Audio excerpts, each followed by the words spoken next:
కానీ రేవంత్ రెడ్డి గారికి కానీ తెలంగాణ ప్రజల మీద ప్రేమ లేదు. విదేశీ పర్యటనలంతా షో చేస్తుంది తప్పితే ప్రజలకు ఏదన్నా మంచి చేద్దామని కాదంటున్నారు. రామ్మోహన్ గారు ఏమంటారు మీరు? ముందుగా అమా న్యూస్ ప్రేక్షకులు, మీకు ప్యానల్ ఉన్న వారికి నమస్కారం. నమస్తే. అదే కాకుండా మీ అందరికీ కూడా ఆంగ్ల నూతన సంవత్సర శుభాకాంక్షలు. అయితే మన లక్ష్మీనాథ్ గారు సార్ చెప్పండి. వాయిస్ ఏదో వినబడుతుంది, చెప్పండి మీరు, ప్లీజ్ కంటిన్యూ. ఓకే. అయితే రామ్మోహన్ గారు ఇప్పటిదాకా చెప్పిందంటే ఏంటంటే భావ ప్రకటన అంటే ఏందో ఫస్ట్ రామ్మోహన్ గారు తెలిపాల. ఒకటి. రెండోది, రామ్మోహన్ గారు ఆల్రెడీ ఒప్పుకుంటున్నారు, బిఆర్ఎస్ నాయకుడు మా కేసీఆర్ గాని కేటీఆర్ గాని మాటల మాంత్రికులము, మేము బాగా ప్రజలను ఎంత మోసం చేసినాము, ఎట్లా చేయగలము అనేది మాకు బాగా వెన్నతో పెట్టిన విద్య అనేది ఇంకో రకంగా చెప్పడం. మోసం చేసింది కాదే, విషయం చెప్పగలుగుతాం, ధైర్యంగా అర్థమయ్యేది చెప్తాం, మోసం కాదది. ప్రజలని ఎట్లా మాయ మాటలు చెప్పాలా, ఎట్లా మోసం చేయాలా, మాటల మాంత్రికులం అని చెప్పి ఒప్పుకున్నారు టిఆర్ఎస్ బిఆర్ఎస్. అది దానికి నిజంగా కూడా కొత్త సంవత్సరంలో ఒక మంచి శుభపరిణామం. ఆయన అలా అనలేదులేండి. అరే ఇప్పుడు ఆయన అన్నారు అని కాదు, భావ ప్రకటనకి మీనింగ్ ఏందని అడిగాను. రెండోది, మా కేటీఆర్ ఏ భాషలైనా మాట్లాడగలరు అనే రకంగా మాట్లాడుతుండ్రు. రేవంత్ రెడ్డికి రాదు, రేవంత్ రెడ్డి ఎవరో ట్రాన్స్లేటర్లను తీసుకుపోవాలని. గతంలో కూడా ట్రాన్స్లేటర్లు ఎవరు పోలేదు, ఇప్పుడు కూడా పోయే వాళ్ళు ఎవరు లేరు.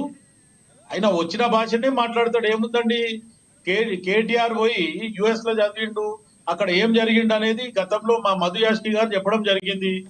ఆయన యుఎస్ పోయినప్పుడు ఏం చేసిండు, ఆయనకి ఏ రకంగా నేను సాయం చేసిన అనేది మా మధు యాష్కి గారు చాలా స్పష్టంగా చెప్పడం జరిగింది. ఇదే నేను కనుక వీసా ఇప్పియకపోయింటే ఇదే కేటీఆర్ అదే యుఎస్ లో చెప్పలు కడుక్కుంటా కూర్చోవాలనే రకంగా మాట్లాడడం జరిగింది. కవిత పెళ్లికి వీసా మా మధు యాష్కి గారు ఇప్పించడం జరిగింది. అది టిఆర్ఎస్ బిఆర్ఎస్ స్వయాన కేసీఆర్ గారు రిక్వెస్ట్ చేస్తే, ఒక్కసారి అవన్నీ గుర్తుపెట్టుకోవాలి. అంతా మాకే తెలుసు, అంతా మేమే చేస్తామంటే, ఒకవేళ నిజంగా కూడా రేవంత్ రెడ్డి గారు గతంలో ఏ మంత్రి పదవి చేయలేదన్నాడు, వాస్తవం, ఒప్పుకుందాం. కానీ ముఖ్యమంత్రిగా డైరెక్ట్ ఆయనకు అవకాశం వచ్చింది, కష్టపడడం జరిగింది. ఆ కష్టపడడానికి, ఆ స్థాయికి ఎదగడానికి కూడా ఆయనకు అవకాశం దొరికింది. ఈ రోజు యాజ్ ఏ ముఖ్యమంత్రిగా గత 10 సంవత్సరాలలో మీరు చేయలేని పని ఈరోజు ఒక సంవత్సర కాలంలో దాంట్లో సగమో పావో చేసిండ్రు అంటే మెచ్చుకోవాలి తప్ప దాని మీద వీళ్ళు చేయలేరు. ప్రధానంగా ఒకటి శివకుమార్ గారు ప్రధానంగా చెప్పేది, వాళ్ళు గతంలో ఏవైతే మీరు 40,000 కోట్లు తీసుకొచ్చామంటున్నారో ఏ కంపెనీలు స్టార్ట్ చేశారో ఒక శంకుస్థాపన చేయలేదు. మళ్ళీ ఇప్పుడు డైవర్షన్ పాలిటిక్స్కి మళ్ళీ వెళ్ళి హైడ్రామా సృష్టిస్తున్నారు తప్పితే మీరు ఎటువంటి ఏమీ చేయలేదు, ఎటువంటి ప్రజా ఉపయోగ పనులు ఏమీ చేయలేదు. ఏ కంపెనీలు మీరు స్టార్ట్ చేశారని అడుగుతున్నారు. ఆల్రెడీ గతంలో దావూస్ పై రిటర్న్ వచ్చిన తర్వాత ఐటీ శాఖ మంత్రి గారు మా శ్రీధర్ బాబు గారు, తర్వాత వీళ్ళు స్కిల్ యూనివర్సిటీ కానీ లేకపోతే వేరే ఇంకా కంపెనీలు కానీ 2-3 ఇనాగ్రేషన్స్, ఫౌండేషన్ స్టోన్స్ వేయడం జరిగింది. దానికి మళ్ళీ ఆల్రెడీ ఇప్పుడు ఈ రోజు ముఖ్యమంత్రి గారు పోయేది ఆ మిగతా పనుల మీద, మిగతా ఇంకా కొత్త కంపెనీలు కొన్ని రావడానికి. దాని తర్వాత ఈ 4th సిటీ డెవలప్మెంట్ లో ఎక్కడెక్కడ స్కిల్ యూనివర్సిటీ కానీ లేకపోతే ఐటీ సెక్టార్లు కానీ, క్లస్టర్లు కానీ, లేకపోతే ఫార్మా కానీ, ఇవన్నీ రంగాలలో, అన్ని వివిధ రంగాలలో వాళ్ళని తీసుకొచ్చి ఇక్కడ మన దగ్గర ఇన్వెస్ట్ చేయాలనే రకంగానే పోతున్నారు అనేది స్వయాన ముఖ్యమంత్రి గారు ప్రెస్ మీట్ లో చెప్పడం జరిగింది. ఇంకా మళ్ళీ ఏం తెచ్చిండ్రు ఏంది అంటే ఎట్లా చెప్తారండి? రైట్, మళ్ళీ వస్తాం మీ దగ్గరికి. మనతోటి రాజకీయ విశ్లేషకులు రాజమౌళి గారు ఉన్నారు అందుబాటులో, మనతో జూమ్ కాల్లో, ఆయనతో మాట్లాడదాం. రాజమౌళి గారు నమస్తే అండి.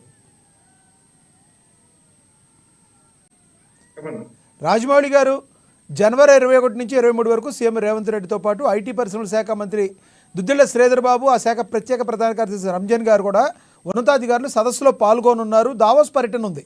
ఈ సందర్భంగా 40,000 కోట్ల రూపాయలకు పైగా పెట్టుబడులను సంపాదించి ఒప్పందాలను రాష్ట్ర ప్రభుత్వం వేర్వేరు కంపెనీలతో గతంలో చేసుకుంది. ఈసారి మరిన్ని పెట్టుబడులు తీసుకొస్తామని చెప్తున్నారు. మరి రానున్న రోజుల్లో ఇది తెలంగాణ ప్రజలకి ఒక రకంగా గుడ్ న్యూస్ అని మనం అనుకోవచ్చా? డెఫినెట్గా గుడ్ న్యూస్ అని అనుకున్నాం. ఎందుకంటే వాళ్ళు పాత ప్రభుత్వం ఉన్నప్పుడు కూడా అక్కడికి ముఖ్యమంత్రి గారు వెళ్ళాల్సింది, ఆయన వెళ్ళకుండా అలా కుటుంబం పంపించింది. దాని మతలబ్ ఏందో ఎవరికి తెలియదు.